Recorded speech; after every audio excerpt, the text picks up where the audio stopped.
Good morning, my brothers and sisters. Welcome to episode number 87 in Be With Me. We're in Genesis. We're going to start in Genesis chapter 17 today. Let's get right into it. This is Genesis 17, verse 1. When Abram was 99 years old, the Lord appeared to Abram and said to him, so let me just make a timeout here. So Abram is 99 years old, and you got to remember back 24 years before this, when he was 75 years old, God first called him and promised to make him a great nation.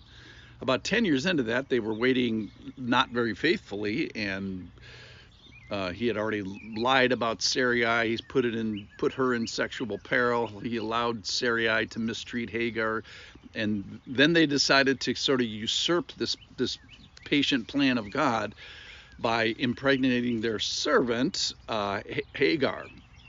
That was when he was about 86 years old. They kind of take things into their own hands. So Hagar escapes because she's been mistreated. She comes back and submits to Sarai. Why? Because the Lord told her to. And I think taught Abraham and Sarai how to do things right. So that was another 13, 14 years. So God has been silent for 13 years. And I imagine it was quite a long silence for Abram and Sarai. The last appearing wasn't even to Abram, it was to Sarai. I'm sorry, it was to Hagar.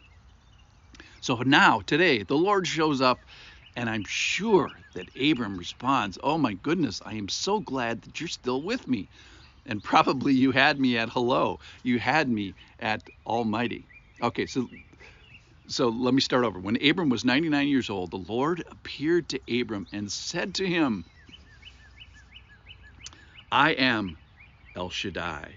I am God Almighty.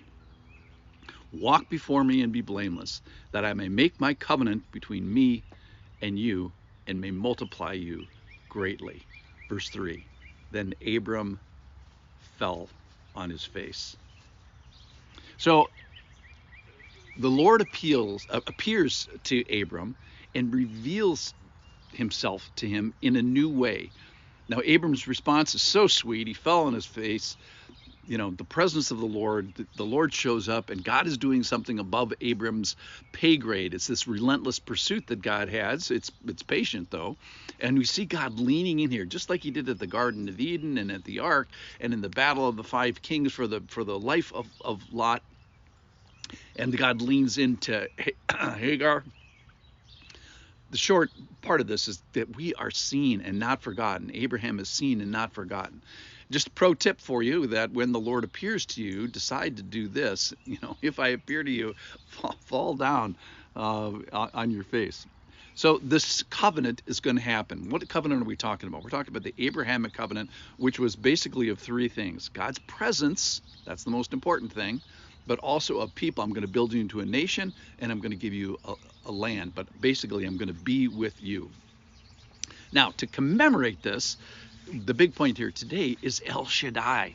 God says to Abram, "I'm going to reveal myself with a new name of me that's never been heard before, and that is El Shaddai, God Almighty." It's used like almost 40 times in the Bible, but not before this. This was the first time. This is the first revelation of this. I'm God Almighty. It means all powerful, mighty, strength, the strong one, sufficient. It might mean mountain, the rock.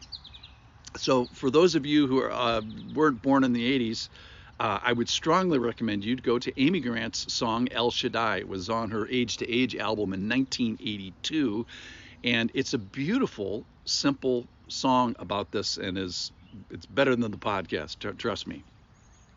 So remember, nobody had ever heard this name of God before, and God's saying, "I want you to see me in a new way, in a different way, and acknowledge me kind of in this new revelation." So I was just as rocky and as powerful before, but I knew it, but you didn't know it, Mr. Abram. All right, so Abram does the right thing, and he falls down and just says, you know, woe is me. The Lord calls him and says, "Walk before me." In other words, walk with an awareness of me in this relationship. Now he says, "Walk blameless." Now you have to kind of put blameless in quotes, because how do we walk blameless before God? How did Abram walked blameless before God. Was he blameless? Absolutely not. We can give you 5 examples of things he did wrong. But by faith, he is blameless. So the Lord is going to give him a new name here. He's going to call him Abram, which means exalted father, and then he's going to change it to Abraham, father of many nations. He's only got the father of one nation so far. That's the founder of the Arabs, and he gets that through Ishmael. And the Lord's going to remind him of this covenant again. So let's apply this lesson. So this happened 4,000 years ago, this covenant with Abraham. And why did he make this covenant? Think about this. It's to save the world.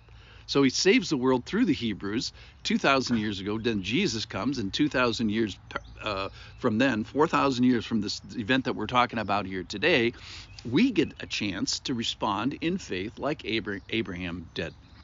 And God is offering his faithfulness to knuckleheads. He offered it to the knucklehead of Abraham, and now he offers it to the knucklehead of us. So the Lord makes this promise. Let's be ready to see God. Let's walk before him with an awareness of him. And then kind of finally here today, let's respond with Amy Grant and say, you are, just repeat the name of God back. You are El Shaddai. You are mighty. You're this mountain. You are powerful, Lord. You are my rock and our strength.